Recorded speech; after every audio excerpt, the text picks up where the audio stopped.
থাইল্যান্ডের নারকেল বাগানগুলোতে ঢুকতে হলে আপনাকে খালের উপর দিয়ে এইভাবে বাঁশের সাহায্যে লাফ দিয়ে যেতে হবে। প্রিয় দর্শক, দেখে মনে হতে পারে যে নারকেল বাগানের ভিতরে কেন এরকম পানির খাল প্রবাহিত হচ্ছে।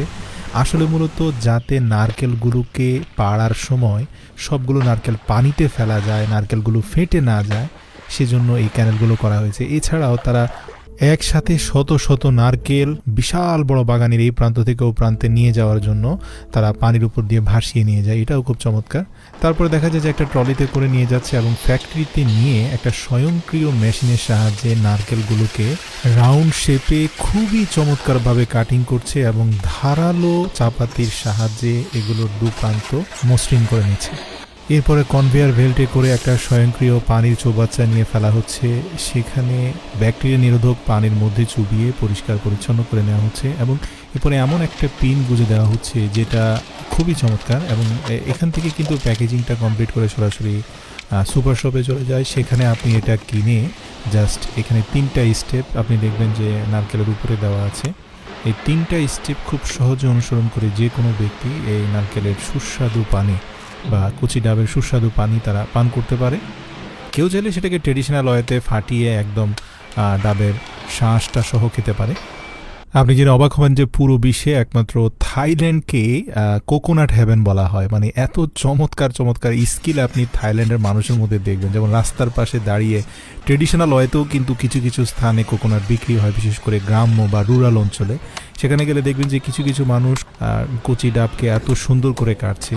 মানে সোজা কথা অসাধারণ। আমাদের দেশে এই স্কেলগুলো খুব একটা দেখা যায় না। এছাড়াও যে নারকেলগুলোর শেল খুব ভারী হয়ে গিয়েছে বা যে নারকেলগুলোর শাঁস খুব শক্ত হয়ে গিয়েছে, সেগুলোকে অসাধারণ কৌশলে চাপাতি দিয়ে একটু একটু করে কেটে তারপরে সেখানে অত্যন্ত সতর্কতার সাথে পাতলা ব্লেড ঢুকিয়ে দুপাশ থেকে ভারী মজবুত শক্ত শেলটাকে সরিয়ে দেওয়া হচ্ছে। এবং কাজটা এমনভাবে করা হচ্ছে যে নরম শ্বাসের ভেতর থেকে এক ফোঁটা নারকেলের পানিও বের হচ্ছে না। এবং এগুলো কিন্তু ট্যুরিস্ট বা ভিজিটর যারা রাস্তার পাশ দিয়ে যান তারা এগুলো কিনে নেন। সবচেয়ে আশ্চর্য যে ব্যাপারটা সেটা হচ্ছে এই কচি ডাবটাকে এমনভাবে কাটা হচ্ছে যেন কেক কাটা হচ্ছে, কিন্তু এর ভেতর থেকে কোনো পানি বের হচ্ছে না। অতঃপর দেখতে পেলাম চারপাশ থেকে এটাকে পিল করা হয়েছে এবং ভেতরে থকথকে জেলি বা আইসক্রিমের মতো একটা বস্তু। পরবর্তীতে বুঝতে পারলাম যে ডাবের পানিটাকে আগার আগার পাউডার দিয়ে জমিয়ে সেটাকে এই শেলের ভেতরে ঢুকিয়ে রাখা হয়েছে। এবং যারা গরমের মধ্যে, প্রচণ্ড গরমের মধ্যে ন্যাচারাল ডাবের পানি খেতে চান তারা অনেকেই কিন্তু পাতলা শাঁসের আবরণে মোড়ানো ডাবগুলো কিনে নেন এবং এর ভেতরে থাকে চমৎকার ডাবের আইসক্রিম। এবং এটা খেতেও অত্যন্ত সুস্বাদু, স্বাস্থ্যের জন্য ভালো। প্রচণ্ড গরমে এই ন্যাচারাল আইসক্রিম আপনাকে অত্যন্ত প্রশান্তি দেবে।